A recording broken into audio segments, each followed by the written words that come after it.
Voilà. Bonjour à tous et désolée pour ce petit contretemps. Je suis ravie de vous retrouver pour ce regard international et je vous emmène tout de suite aux États-Unis pour retrouver en fait le travail de cette noble institution qui est la Smithsonian, puisque finalement elle s'est posée exactement la même question que nous, c'est-à-dire comment pouvons-nous transformer l'expérience muséale pour mieux refléter les diverses communautés que nous servons, et je rajouterai au regard des 20 mois que nous venons de vivre.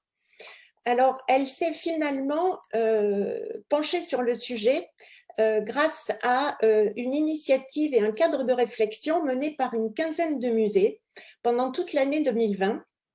Et cette réflexion a permis le livrable que vous voyez à l'écran, dont vous pouvez disposer d'ailleurs, qui est disponible en ligne sur leur site internet, et qui procède d'une méthode très particulière qui s'appelle le questionnement par design. Alors, si je souhaitais vous en parler aujourd'hui, c'est parce que finalement, il va presque encore plus loin que ce que Jérôme vous a présenté précédemment, et il permet de répondre d'une manière relativement pratique au questionnement que l'on se pose actuellement. Parce qu'il remet en cause en fait nos certitudes et il nous oblige à poser des questions pour mieux émettre une série d'hypothèses que l'on va tester par itération sur le terrain. Ainsi, je vais vous en montrer deux exemples concrets. Un qui s'est déroulé dans le cadre de l'American Museum of Natural History qui se trouve à New York, qui fait partie de la Smithsonian, et dont le sujet était le suivant. Ils souhaitaient renouveler leur grand hall qui présente les communautés de l'Ouest américain pendant l'année 2020, mais ils se sont trouvés confrontés à une situation qui ne les satisfaisait pas, c'est que les visiteurs en fait traversaient ce grand hall pour aller vers l'IMAX, qui est le point d'orgue du musée, sans finalement s'y arrêter. Et ils ont interviewé en fait ces visiteurs pour leur demander pourquoi ils ne s'arrêtaient pas. Et c'est une chose extrêmement importante dans cette démarche, puisque en partant en fait du besoin visiteur, et ce besoin des visiteurs a été exprimé de la manière suivante: ces cultures, est-ce qu'elles sont encore vivantes?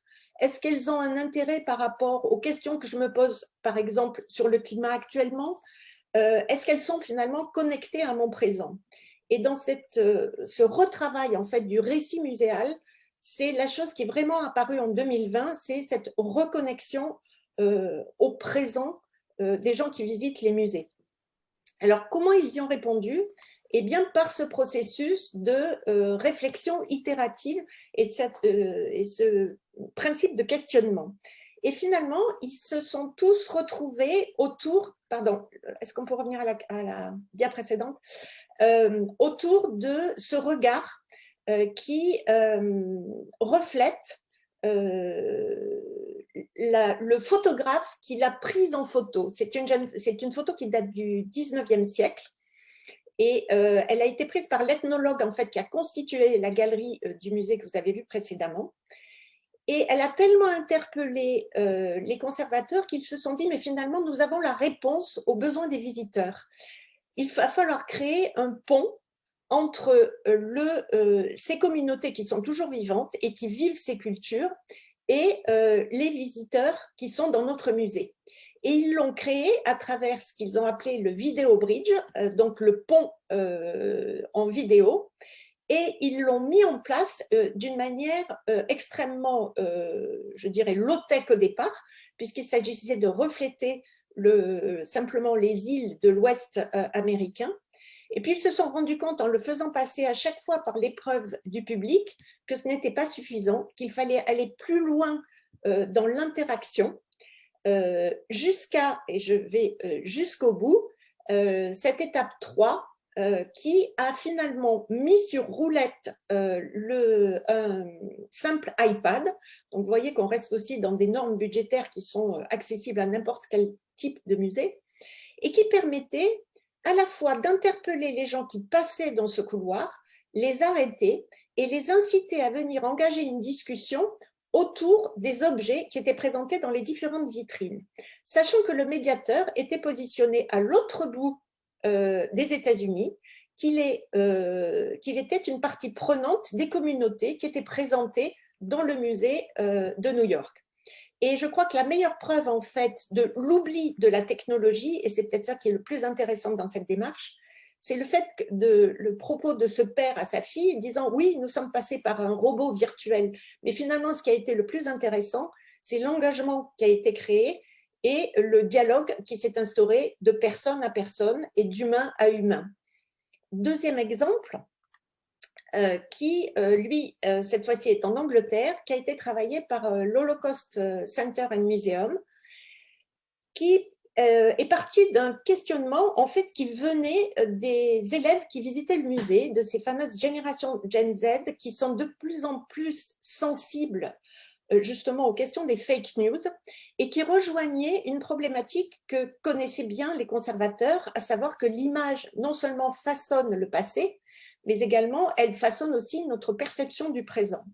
Et la conjonction des deux et la réflexion par itération et par cette méthodologie de questionnement par design a conduit à l'élaboration d'une expérience en réalité virtuelle qui a permis en fait de pénétrer à l'intérieur d'une des photos parce qu'on a eu la chance, enfin je ne sais pas si c'est la chance, mais en tout cas on avait l'ensemble de la perspective de prise de vue de cette photo.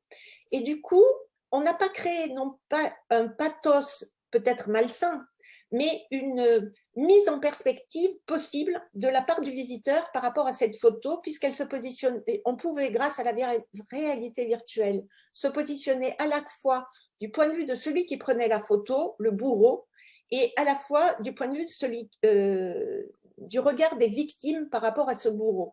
Et donc, de se positionner en fait sur les focales utilisées, sur l'intention du photographe vis-à-vis, malheureusement, de ces juifs du ghetto de Varsovie. Toutes ces questions de... Alors, par rapport à cette dynamique, les gens ressortaient de cette expérience virtuelle et allaient ensuite regarder les autres photos qui, elles, étaient en 2D de l'exposition et on les entendait dire « Oui, mais maintenant, qu'est-ce qu'il y a autour? Pourquoi cette focale a été choisie? Quelle intention il y avait dans la tête du bourreau ?» Et c'était ça, en fait, qui était intéressant dans le dialogue qui a été créé derrière entre les étudiants, c'était de se questionner, en fait, sur ce regard photographique qui pouvait être problématique et qui pouvait surtout induire leur propre regard en erreur. Alors, si vous souhaitez, je vous ai mis un lien. De plus en plus, les Américains travaillent sur ces sujets-là et il y a énormément de ressources sur justement le travail des fake news avec les professeurs en lien avec les musées autour des photos. Si je fais une synthèse en fait de ces deux expériences et de ce que vous propose le livret travaillé par le Smithsonian Museum, c'est finalement de partir d'expériences, de proposer des expériences empathiques véritablement centrées sur le questionnement des visiteurs et non pas à partir de l'objet et son descriptif académique, de créer une pertinence par rapport aux événements contemporains, allant d'un regard local, comme on l'a vu avec les communautés du